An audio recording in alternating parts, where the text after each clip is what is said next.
Hello दोस्तों, स्वागत है आपका हमारे YouTube channel online study affairs में।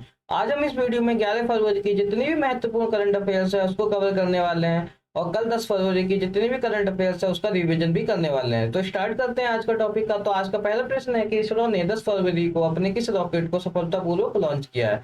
तो ISRO Indian Space Research Organisation ने 10 फरवरी को अपने सबसे छोटे रॉकेट SSLV-2 की सफलतापूर्वक लॉन्चिंग की है। ठीक है। और इसकी जो लॉन्चिंग है वो आंध्र प्रदेश के श्री हरिकोटा सतीश धवन स्पेस सेंटर से की गई है। और SSLV अपने साथ 3 सैटेलाइट लेकर उड़ान भरी है, जिसमें पहली सैटेलाइट है अमेरिका की कंपनी अंटारिस की सैटेलाइट जेनस 1, और इस चेन्नई की जो कंपनी है स्पेस किड्स उसकी सैटेलाइट है आजादी सेट 2, और इसरो की सैटेलाइट EOS-07 शामिल थी। ठीक है। और जो SSLV-D2 है इसकी जो लंबाई है वो है 34 मीटर, तथा इसका जो डायमीटर है वो कितना है 2 मीटर, और इसका जो वजन है वो हमको याद रखना है कि जो इसका वजन है वो 120 टन है। और SSLV 500 किलोग्राम तक की सैटेलाइट को लॉन्च करने में काम लाया जाता है। जो इसरो है इंडियन स्पेस रिसर्च ऑर्गेनाइजेशन, इसकी स्थापना 15 अगस्त 1969 में की गई थी। तो इसका मुख्यालय बेंगलुरु में है और जो इसके चेयरमैन है वो S सोमनाथ है। अगला क्वेश्चन देखते हैं कि आईसीसी महिला T20 विश्व कप का आयोजन कहाँ पे किया जा रहा है। तो इसका आंसर होगा साउथ अफ्रीका में। ठीक है। तो साउथ अफ्रीका में आईसीसी महिला T20 विश्व कप का आयोजन किया जा रहा है। ठीक है। 10 फरवरी से इसकी शुरुआत हो चुकी है।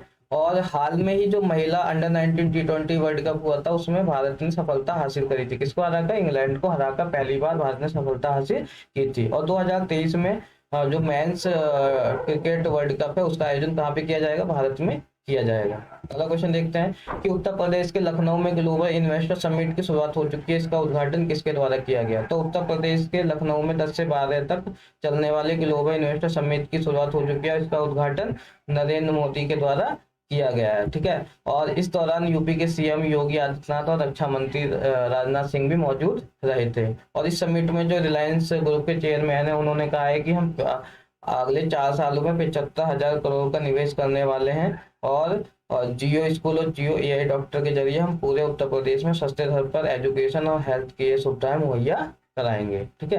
अगला क्वेश्चन देखते हैं कि भारतीय भूवैज्ञानिक सर्वेक्षण के द्वारा कहाँ पर लिथियम के अब तक के सबसे बड़े भंडार की खोज की गई है? तो आंसर होगा जम्मू कश्मीर। तो जम्मू कश्मीर में अब तक के सबसे बड़े भंडार लिथियम की खोज की गई है। और लिथियम का जो उपयोग है वो बैटरी बनाने के लिए किया जाता है, इसका भी हमें ध्यान रखना है। ठीक है। अगला क्वेश्चन देखते हैं बतौर जो कप्तान तीनों फॉर्मेट में शतक लगाने वाले विश्व के पहले खिलाड़ी कौन बन गए हैं? ठीक है। तो आंसर होगा रोहित शर्मा। जो रोहित शर्मा है वो बतौर कप्तान तीनों फॉर्मेट में शतक लगाने वाले विश्व के पहले खिलाड़ी बन गए हैं। इन्होंने अभी हाल में ही ऑस्ट्रेलिया के खिलाफ शतक बनाकर इस ये उपलब्धि हासिल की है। ठीक है। और रोहित शर्मा वनडे में 3 दोहरा शतक लगाने वाले विश्व के एकमात्र खिलाड़ी हैं। और अभी हाल में जो शुभमन गिल हैं वो सबसे कम उम्र में तीनों फॉर्मेट में शतक लगाने वाले खिलाड़ी बन गए। तो ये भी याद रखना है कि सबके सबसे कम उम्र में तीनों फॉर्मेट में शतक लगाने वाला खिलाड़ी कौन है? शुभमन गिल। ठीक है। और ICC cricket of the year का अवार्ड अभी किसको दिया गया? पाकिस्तान के बाबर आजम को ICC cricket of the year दिया गया है। और ICC T20 cricket of the year किसको दिया गया है? वो दिया गया है सूर्य कुमार यादव को। ठीक है। अगला क्वेश्चन देखते हैं कि BSNL के नए डायरेक्टर किसको नियुक्त किया गया है? तो याद रखना है BSNL का जो नए डायरेक्टर है वो है राजीव कुमार। और यहाँ पे जो पहला ऑप्शन दिख रहा है आपको के सत्यनारायण राजू, ये किसके MD और CEO बनाए गए हैं? ये अभी हाल में ही केनरा बैंक के MD और CEO बनाए गए हैं। अगला क्वेश्चन देखते हैं यूनेस्को पीस प्राइज अवार्ड से किसको सम्मानित किया गया है?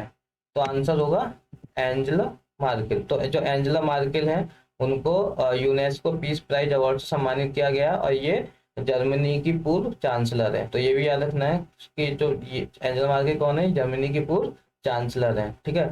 और जो इसमें तुमको दिख रहा है डॉक्टर AB के प्रसाद, जो पहला ऑप्शन है, ठीक है, इनको किस अवार्ड से सम्मानित किया गया है ये कमेंट करके जरूर बताइएगा। और जो मुलायम सिंह यादव है इनको किस अवार्ड से सम्मानित किया गया? इनको अभी पद्म विभूषण से मरणोपरांत सम्मानित किया गया है।